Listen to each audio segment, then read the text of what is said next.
This podcast is brought to you by Podcast Nation. This episode is brought to you by Shopify. Do you have a point of sale system you can trust, or is it a real POS? You need Shopify for retail. From accepting payments to managing inventory, Shopify POS has everything you need to sell in person. Go to shopify.com/system, all lowercase, to take your retail business to the next level today. That's shopify.com/system. At Rocket, we believe everyone deserves their shot at the American dream. So if you're feeling locked out of home ownership, we're here to give you back the keys. We're opening doors, breaking down walls, and doing everything we can to turn renters into owners. And we're not going to stop until we help everyone home. To find out more, visit rocket.com. Rocket, own the dream.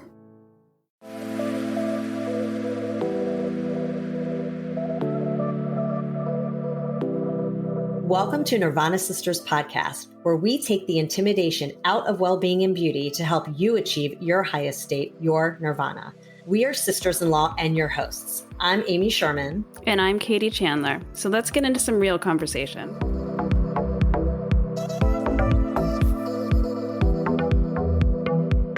Hello, Nirvana Sisters, and welcome to 2022. Katie and I are actually coming to you the last week of the new year. We have some extra time this week because we're both home with COVID, unfortunately. But fortunately for you, we are able to now tape a fun 2022 Wellness Trends episode earlier than expected.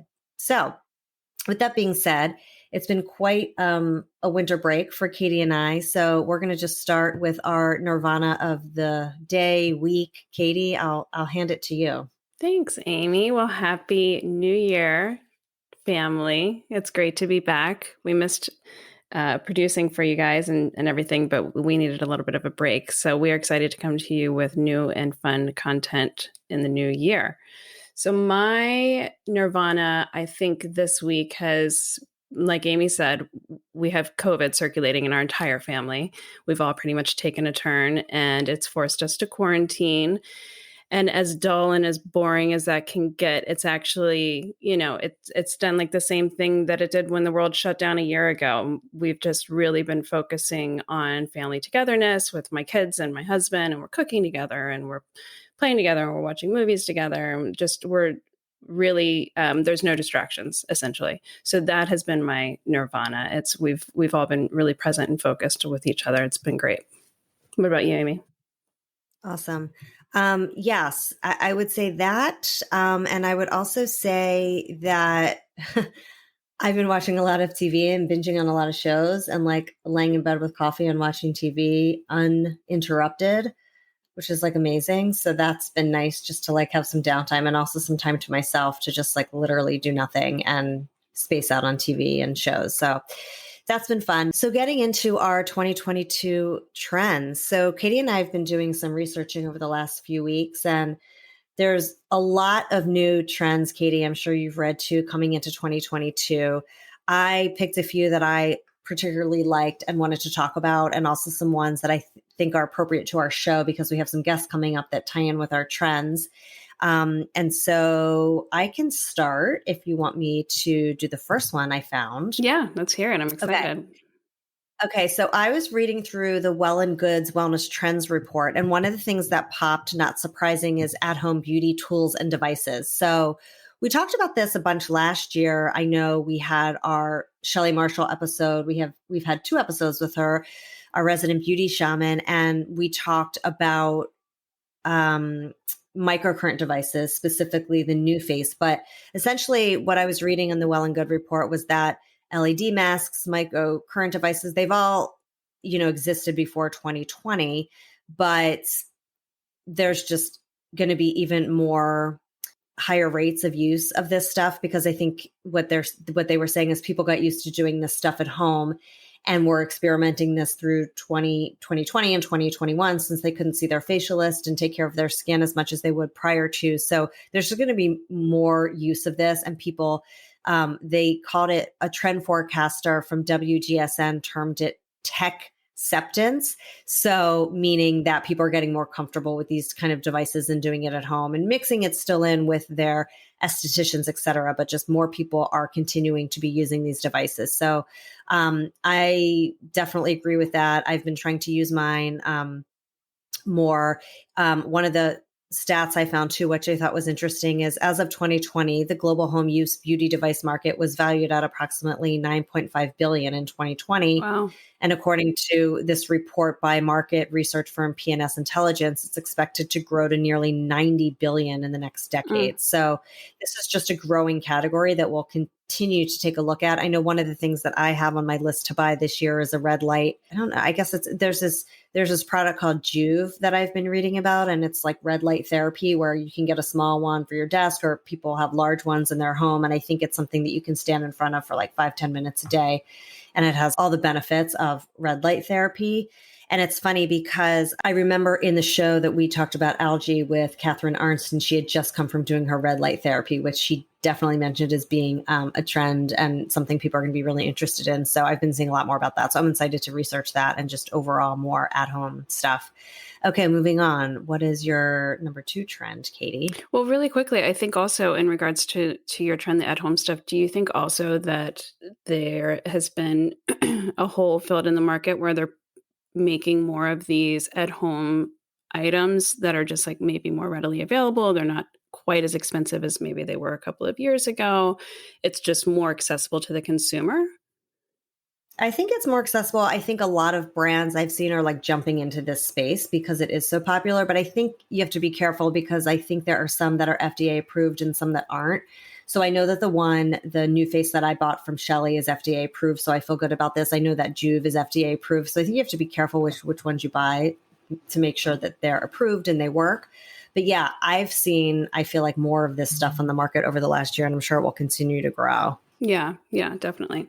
Okay, well, I have a couple of trends that I find interesting, and some I use, some I haven't used, but I know people that do. And mine is the use of psychedelics for therapy. I actually have a friend that has done this to get over post-traumatic stress. And also, she happens to be a doctor. And so she is studying up on it herself and potentially getting certified to be able to administer psychedelics herself as a therapist. So the reason why people are doing it is because these drugs, they're believed to work by affecting neural circuits that use neurotransmitter serotonin. So it puts you into a very relaxed state. It gives you all of these like senses of improved well-being. You feel very introspective. So it makes it easier for someone in the right scenario with a doctor in a very safe environment to open up about things that maybe they've repressed or that they just have a hard time talking about, to process all of it. So drugs, maybe drugs is not the best term to use, but when I think of things like MDMA and ayahuasca, that's what I think of. But these are the psychedelics that they're using. MDMA, ayahuasca. They're also using LSD, psilocybin. Wow. Better known, psilocybin is also magic mushrooms. So I think it's more or less like micro doses that doctors are giving people. Now, it needs to be noted that these are not legal yet. It's all in like trial studies or doctors that are, a little bit progressive and willing to go out on a limb. Like, it's not necessarily easy to find this right now, but it's coming. We're getting very close to this being more readily available. What is legal are ketamine clinics. That's what I was reading about too. Yeah. Yeah. There's actually a ketamine clinic in New York City that is having really great success with treating patients with it. So I don't know. I don't know that it's something I would ever be interested in doing. It makes me a little nervous, but my friend that did it had massive, massive benefit from it. I mean, she processed an incredibly traumatic event in her life that she wouldn't have been able to handle otherwise. But again, something that you're going to want to be very careful with and talk to doctors about. And it's not something you're going to just experiment with and do at home on your own. This is like a whole other ball game than tripping out on, LSD. It's like, it's not the same thing. So be very safe. If you are interested in doing it, go about it the right way. Yeah, I am. It's funny. I had that as one of my trends as well. And what I did read also, which I thought was interesting, and you just mentioned it, was that ketamine is the only psychedelic legally available that is available for mental health patients, which I keep hearing more about that. And then the other thing that I had read about this movement is that they've shown significant promise in treating certain mental health conditions like depression, anxiety, et cetera. And then it said also, for some stats here, it said the US depression rate has tripled since the start of COVID-19, with nearly 33% of adults reporting depression symptoms, according to the Lancet Regional Health Americas. Anxiety is on the rise as well as symptoms of post-traumatic stress disorder, particularly among healthcare workers and COVID-19 survivors. So I know that we've been trying to get a guest just to learn more about this. I agree with you. I don't think I would ever do this. This like totally freaks me out. I don't like to be out of control, but I guess if you did have a traumatic, if you had something traumatic that you couldn't get over, I would definitely do this. Or if someone in my life was having depression and wasn't able to get over it, I would recommend it. I just think that it's, I don't know. It's a little scary, but I also did see a thing. It's not, Go ahead. You just said being out of control. I understand. I get the fear of that as well. I think the whole point is that it's done in an extremely controlled environment. Right. So a doctor's with you the whole time. Yes. Yeah. Yeah. But still like freaks me out nonetheless. I mean, it's totally. There is an episode. I think I was mentioning this to you, Katie. There was this show on Netflix called Goop Labs or something like that. And they had a series of different new types of treatments. And one of the episodes was all focused on psychedelics. It was out a few years ago and I watched it, and they all the people that were trying it, I think you watched it too, Katie, went to this retreat in like Costa Rica somewhere and tried it. And it really helps a lot of people. But anyway, if our listeners, if you guys want to learn more about it, there is that episode on Netflix, but just an interesting trend that I'm sure we'll start to read more about.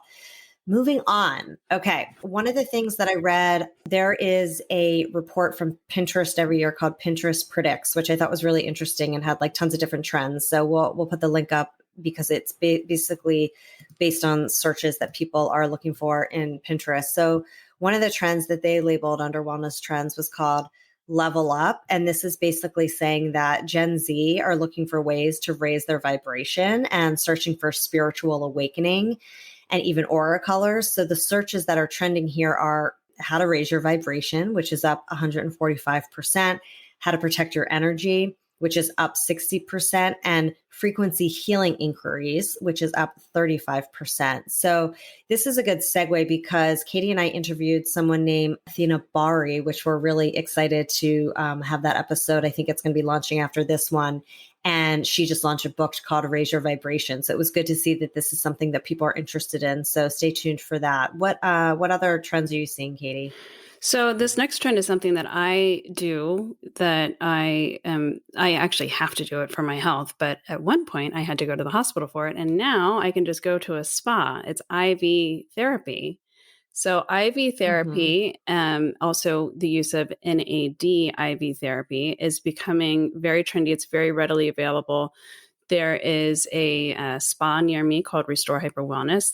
They have like 100 locations. They're all over the place. They offer it. And you essentially just go in and you get IV fluids, and they have all of these different boosters, depending on kind of like what you feel you need. You can get vitamin C boosters, vitamin B boosters. You can get like collagen and all of these things for your skin and your hair, your nails, like things for muscle recovery.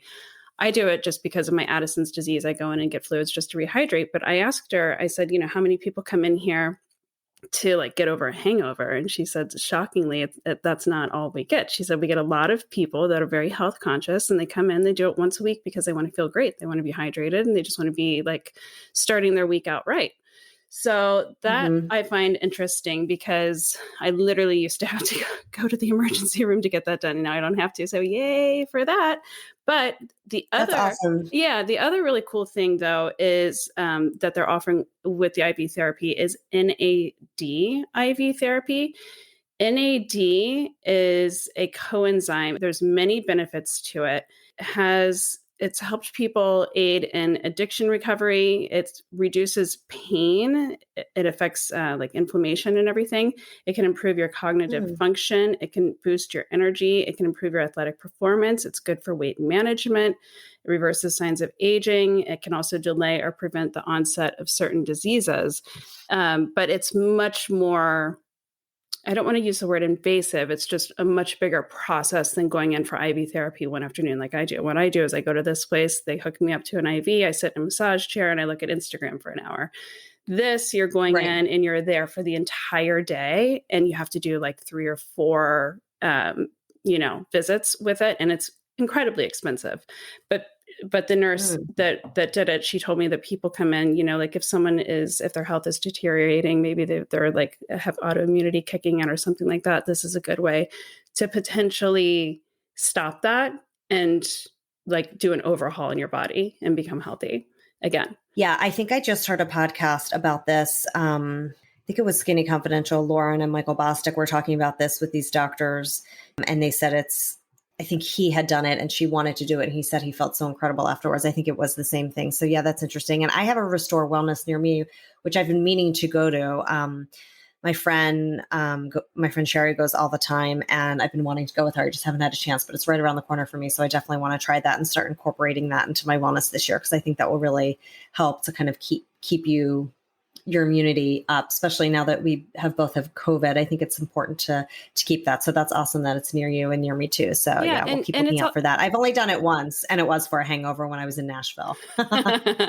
Yeah, I've done it when I've been hungover too. But it's all available in a lot of places. When I moved out of New York City, it was just then becoming available where you could actually have someone come to your house and do it for you. But now it's like everywhere. I mean, med spas have it. And I feel like it's reasonably priced. This Restore Hyper Wellness, they actually provide membership. So I have a membership now. So it's great. I think we're probably going to see a lot more of it. So yeah. And I think at those types of med spas or Restore and ones like it, they have like those hyperbaric chambers, like the cold therapy, and they have those LED light boots and all that stuff. So I'm going to try all that. That's fun. Yeah. Okay. So moving on, I was reading some nail news in allure.com, and here are the 8 biggest manicure trends to expect in 22. So I'm just going to read them off really quickly. Multicolored digits, so essentially like all different color nails in one set, which is cute. French versus American manicure, so like the classic versus, a lot of those American manicures you see, and I didn't even know it was called American manicure, and I've done it before, where you have like fun colors on the tip, or different ways to do the manicure, not just like the straight line, but it's like a diamond or whatever. So that is going to be trending next year. Neutrals and more neutrals, they said. Time to DIY, which I think definitely got a resurgence over COVID. I know that I reviewed the product Mani-Me, which I still love and use here and there. And I've seen so many nail companies coming out with press-on nails, sticker nails, etc. So more of that. 3D decals, so fun like pearls and diamonds and like little things to put on your nails to zhuzh them up. Waves and swirls on nude bases, so really cool designs related to that category. And then the last one they talked about was mixed textures, like a solid on one nail and lines on the other and zigzags on the other, and just kind of like playing with fun different textures. So I'm always looking for new nail fun designs when I go in. So that's what I read on Allure about nails. My girls would love that. I'm usually like, I either go dark or I either go super neutral. I don't like get too funky with it, but I think it's so cool when people do. I think it's really cute. Yeah, I like to go funky with it. Yeah, I love it. Sometimes it looks great on you. So does your mom. Your mom always has like blues and purples, and she gets like, she's like playful with it. It's great. All right. So my next one is something that just kind of popped up. It's funny. I was like inadvertently doing this, and then I stumbled across that this is a trend and we're going to start to see it more. So we've all heard of veganism. We've all heard of vegetarianism. Have you heard of reducitarianism? Reducitarianism sounds made up, but it is not. So essentially what it is, it's eating less eggs, dairy, meat for the betterment of the planet, for your own personal motivations.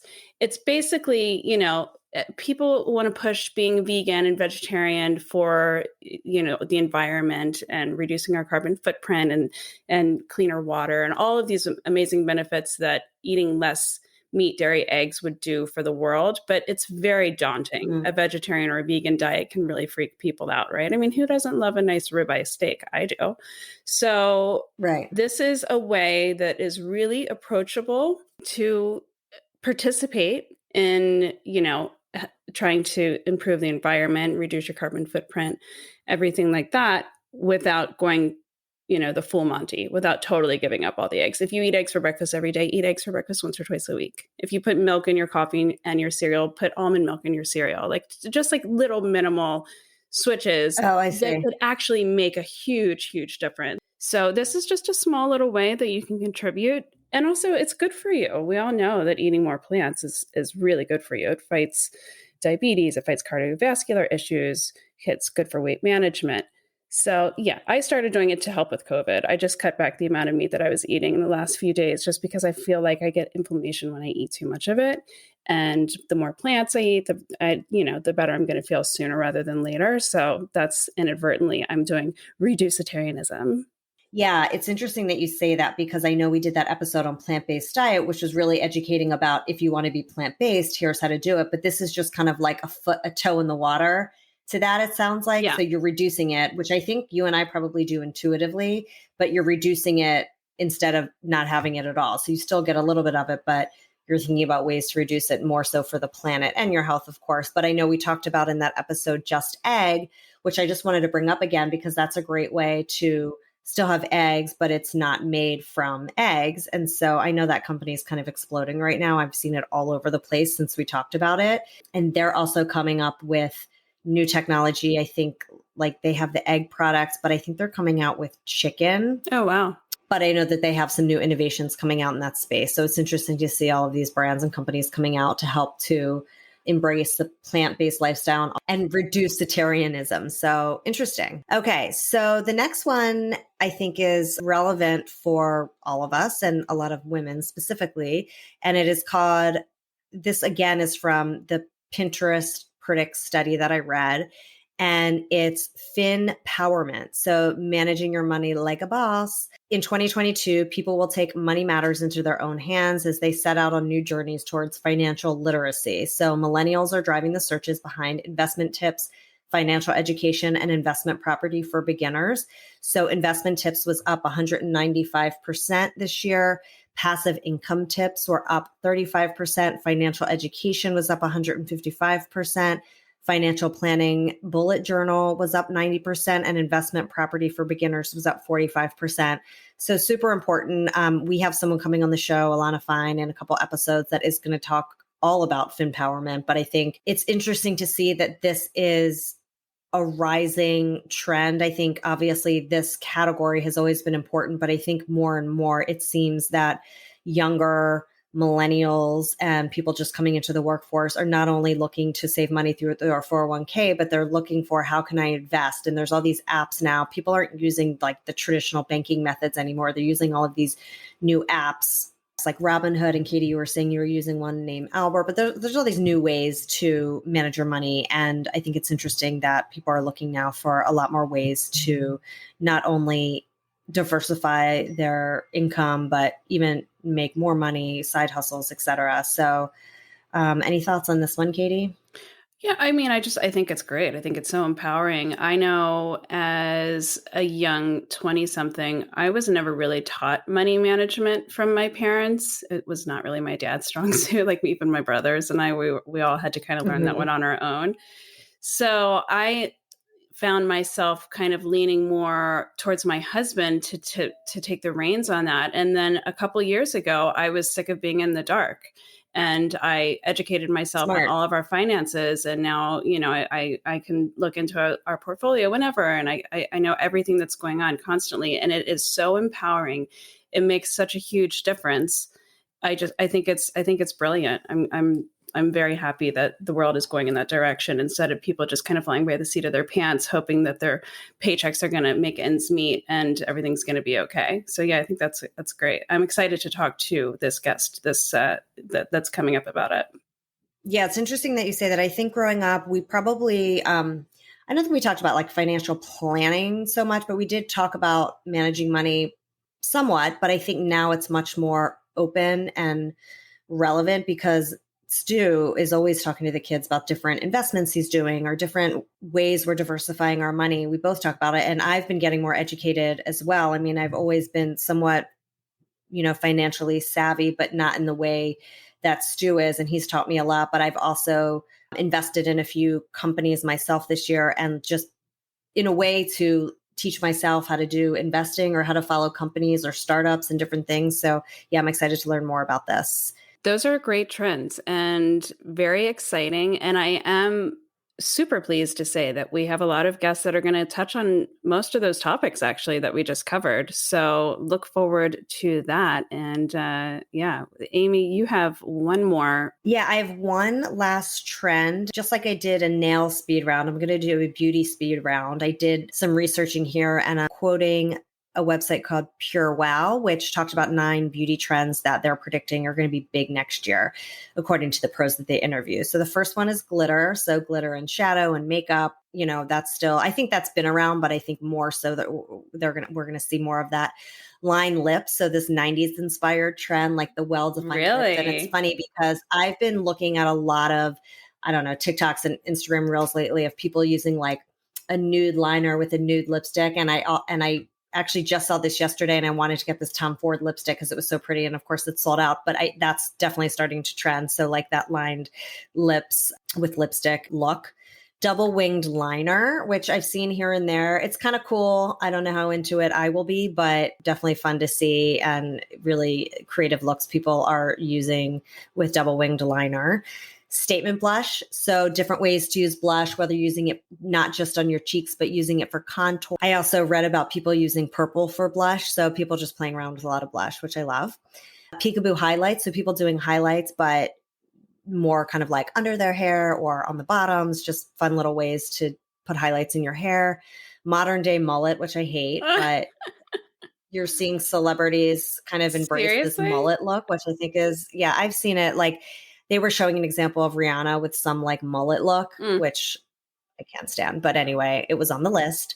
Long layers, which I think have been kind of in style, but like the curtain bangs, then the long layers. So that's a fun one. Another one is textured hair, which is kind of like that look where you have waves, but it looks kind of wet and textury. So that's another one that I read about. And then the last one I read about was gender fluid beauty. So products being launched that are gender inclusive, which is great. So that is my beauty speed round. Nice. I dig it. Those are our trends, Nirvana Sisters family. Like Katie said, a lot of this stuff we'll be covering over the year. And I think there are so many more that were exciting, but these were the ones that kind of popped for us and things that we thought were relevant to our audience. But we'll put in all of these links in our show notes so you can read more about all these trends and different sources to find them. So super fun. It was, I love doing this and kind of going in and reading about stuff and coming back as a reporter and talking about all these different trends. So this is our first episode doing trends, but I think it's something that we should probably look to throughout the year to do little short episodes around trends or little topics that our listeners might be interested in. So if there's anything that you all are interested in that you want us to do some reporting on, let us know and we'll do some research around it. Yeah, I like that. Some of those quick round trends that you just noted, some of them sound great and some of them freak me out. Like the purple blush, I don't know if I'm going to be on board with that. But yeah. I'm sure it'll look fabulous on someone. All right. So That was a lot of fun. Let's wrap with a mantra as we do. And, it's a new year, it's a new start. So how about this?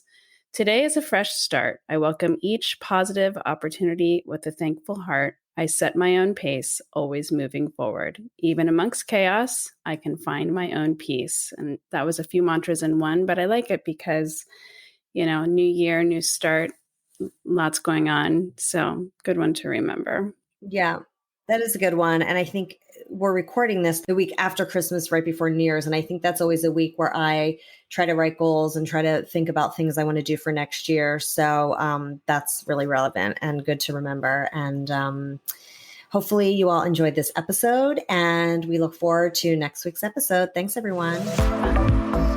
Thanks for listening to Nirvana Sisters. For more information on this episode, check out the show notes, please subscribe, and leave us a review.